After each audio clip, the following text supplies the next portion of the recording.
Picture the Earth from space, a glowing blue marble surrounded by invisible webs of power.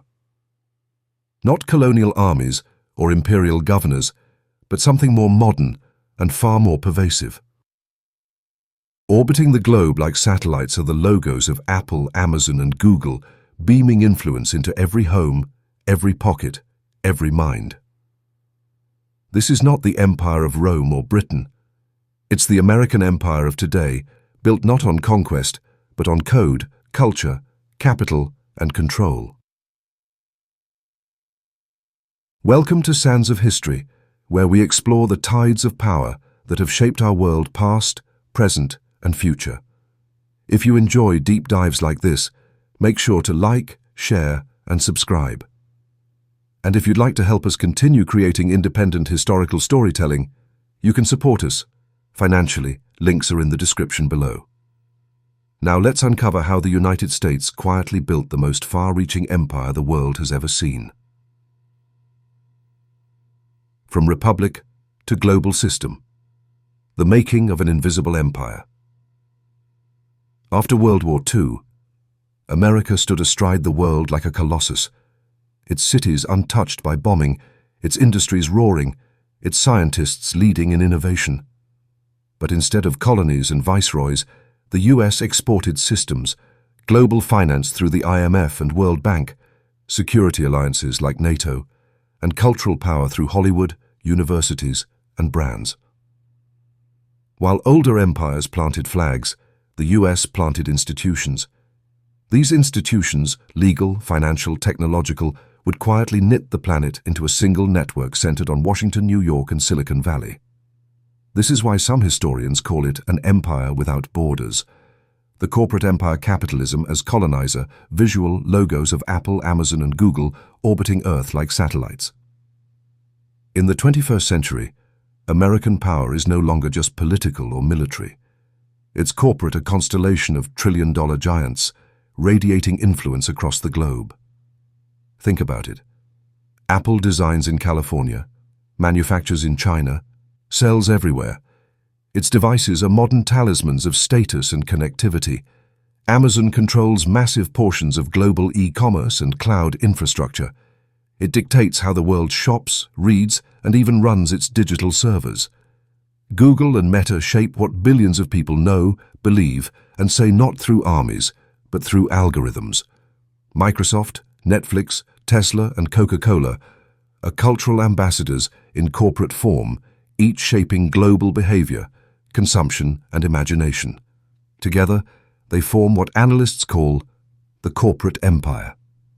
This empire operates without borders or flags, yet its reach is everywhere. It dictates terms to suppliers, influences governments, and even helps write global data laws. And here's the twist. These corporations are not separate from the American state, they're symbiotic. Tech giants rely on American patent systems, courts, and diplomatic protection. The Pentagon contracts them for cloud and AI projects. US foreign policy often defends the open internet, which just happens to align with the interests of Google and Meta. So when you picture Apple, Amazon, and Google orbiting the Earth, remember this isn't a metaphor. It's the architecture of a modern empire powered by commerce instead of cannons. The economic web. The dollar as emperor. Economically, the United States still sits at the heart of the world's financial system. The US dollar is the global reserve currency involved in around 88% of all foreign exchange transactions. Every major bank, from Karachi to Copenhagen, connects to US clearing systems. That means Washington can freeze assets, cut off access, or sanction states with devastating precision, no tanks required. Sanctions against Iran, Russia, and Venezuela show how financial power now achieves what military invasions once did. Through the IMF, World Bank, and global trade networks, the United States exports not just goods but economic ideology, free markets, deregulation, and privatization. This system, often called the Washington Consensus, has shaped economic policies from Latin America to South Asia. the empire of old extracted gold and spices. The empire of today extracts data, debt, and dependency, the military machine bases of a global garrison.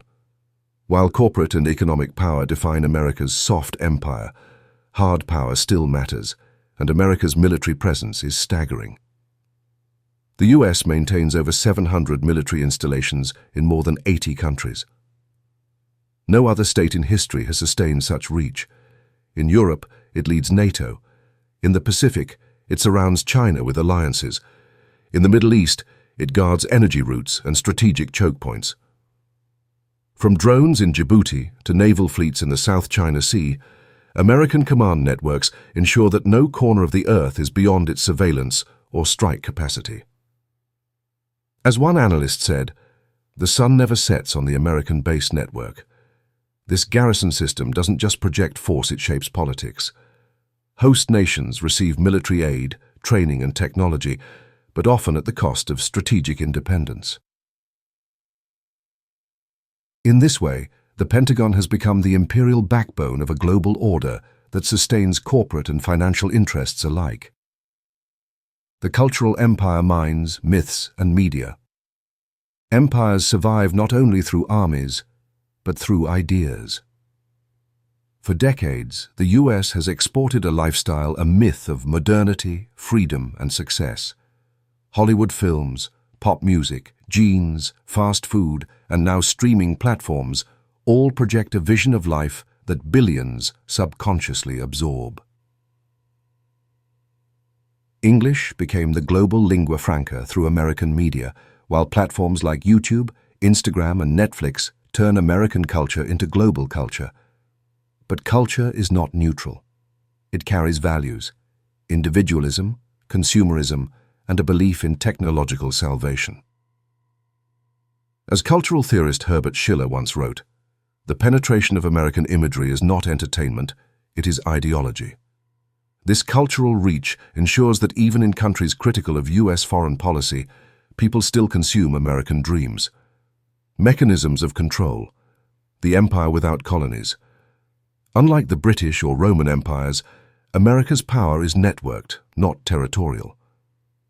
It operates through what scholars call imperial circuits of control: finance, the dollar system, IMF loans, global debt markets; technology, control of semiconductors, cloud computing, and internet infrastructure; military, global command centers and forward bases; culture, global media, streaming, and education; law and governance, trade rules, intellectual property regimes, and digital standards. In combination, these networks form a planetary operating system written largely in English and running on American servers. Even resistance to this system often occurs within it: activists on Twitter, governments on Zoom, transactions through SWIFT. The empire has no colonies, yet its architecture lives inside everyone's devices. The pushback cracks in the global order, but no empire lasts forever. Today, the global reach of American power faces real challenges. China's rise. With Belt and Road investments, currency swaps, and its own tech giants, Beijing offers a parallel order. Multipolarity. Nations like India, Brazil, and regional blocs assert independent diplomacy. Sanction. Fatigue. Countries are creating non-dollar trade systems to bypass US pressure. Cultural fatigue.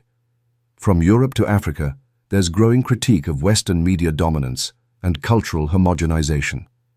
Domestic division. At home, polarization and inequality threaten the stability that global dominance requires. These cracks don't end the empire overnight, but they signal a transition from unipolarity to plural power. Still, the web remains vast, flexible, and deeply embedded. The future evolution or decline. Will the American empire endure? There are three competing forecasts. 1. Adaptation. The US modernizes its networks, shares power with allies, and retains influence through cooperation and innovation. 2. Decline. Economic strains and domestic chaos weaken its global reach. Other poles rise. 3. Transformation. The empire doesn't collapse. It mutates from a national empire to a corporate digital empire, run by transnational tech giants under an American flag. The third path, many argue, is already happening. In a sense, the empire is becoming post-national. Its real rulers are the CEOs of data empires, rather than generals or diplomats. When Apple's market cap exceeds the GDP of most countries, and Amazon controls cloud servers for the US government itself, the line between state and corporation dissolves. The 20th century had the American century. The 21st may belong to the corporate empire, what it means for the rest of us. Why should this matter to someone sitting in Lahore, Nairobi, or Manila? Because the decisions made in Silicon Valley or Washington ripple across your daily life. The price of oil and the strength of your currency depend on the US dollar. The movies your children watch are made in Los Angeles. The phone you use runs American software.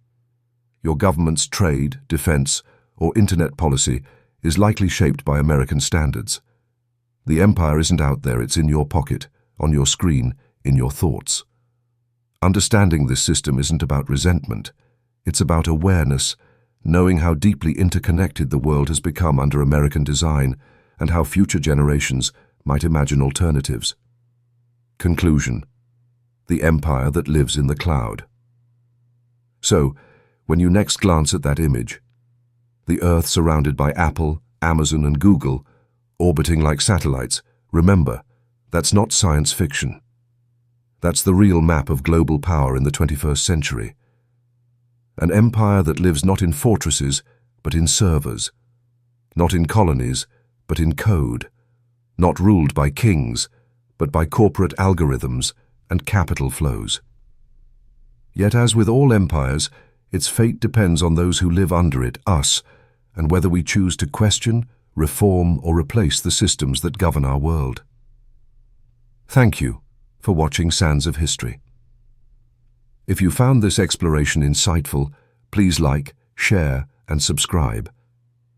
And if you'd like to help us financially, so we can continue producing independent historical documentaries, the support links are in the description below.